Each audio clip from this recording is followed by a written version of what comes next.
Well, next, Susan Watson takes us to the Pigg Museum in Santa Fe. No, you won't find any real pigs there. This place is the creation of a self-proclaimed pack rat named Charles Pigg. You might call it the result of his incurable collecting habit.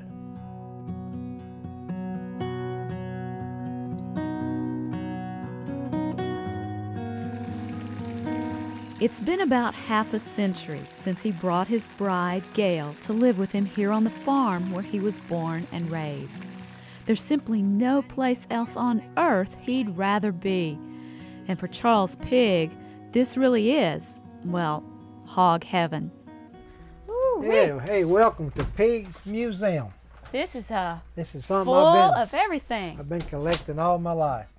From iron skillets to ice cream churns, from oil cans to cracker tins, they all bring a twinkle to his eye, a smile to his face, and reveal a youthful enthusiasm for anything old.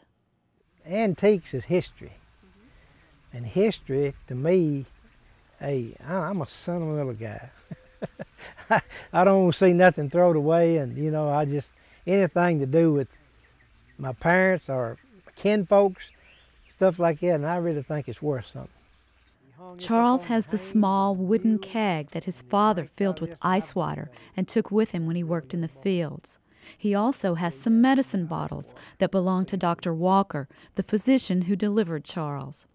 But some things aren't as much sentimental as they are strangely fascinating. What is that? That's a hog catcher, and you walk up beside the hog and you slip his nose into that, or if his nose is bigger than that, you can reverse it, catch him with that end, either one, and you can back him up or make him go to the side.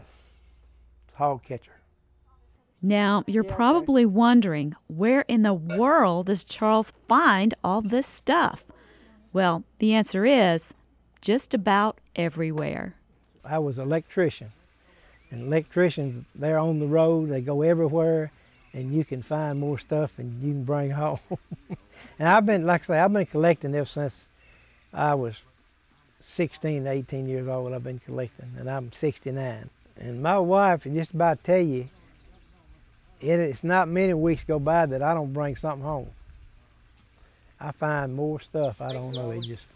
We find things out sitting out here on the porch a lot of times. People bring things by. Charles knows he's one lucky guy to have such an understanding and non-competitive wife. I quit collecting because he collects everything, and I'm glad he's got this, you know, out here so that I don't have to look at it in the house. I love antiques and love my wife. I better put that in there.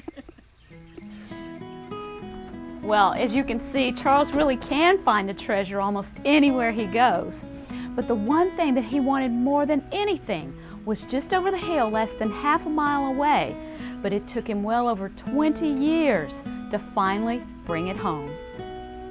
The object of his affection was, and still is, this one-room schoolhouse built in 1884 that stood on the property of his longtime friend and neighbor, John Robert Skillington. Well, he'd been after it a few years, and I wouldn't give up to let it go, but it got in such bad repair. I said, okay, you can have it. He said, okay, I'm gonna give it to you, but you won't never do nothing with it. I said, well, I'm gonna make you eat them words. Now you remember what I'm telling you. Charles had the old building moved and placed next to his museum, and after 6 months of restoration, Pigg Schoolhouse was ready to teach a little history. Yeah, here's my daddy's initials that is on the front of the schoolhouse that he did with a knife, pocket knife. Do you think he got in trouble for that? Probably. But if they did, they all did, because all my neighbors around here, you can see their initials where they did the same thing, so I guess it whipped them all, I guess.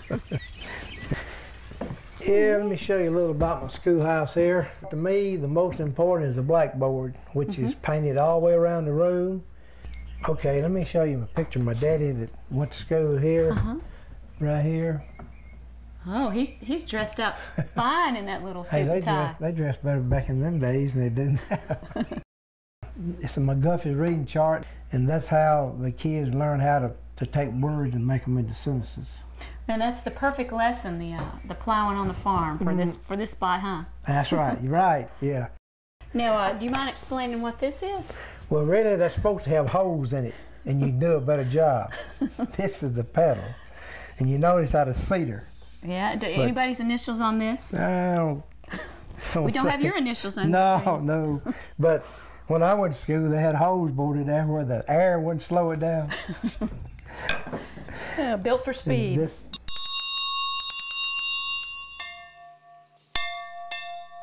Charles and Gail have had folks from as far away as Boston, Canada, and Alaska stop by looking for the place. I don't know what fascinates them about an old schoolhouse, but you know, hey, I'm proud to know they want to look at it. We had one guy that drove up one day, and he didn't know that the schoolhouse was out here, but his father went to school in it, and he said, "Where's Pigg Schoolhouse?" And I said, "It's right out here." He had tears in his eyes. He said, "I cannot believe the school looks like this." From something as large as a schoolhouse to something as small and fragile as a medicine bottle, Charles Pigg is thrilled to be caretaker and curator of objects that link him to the past.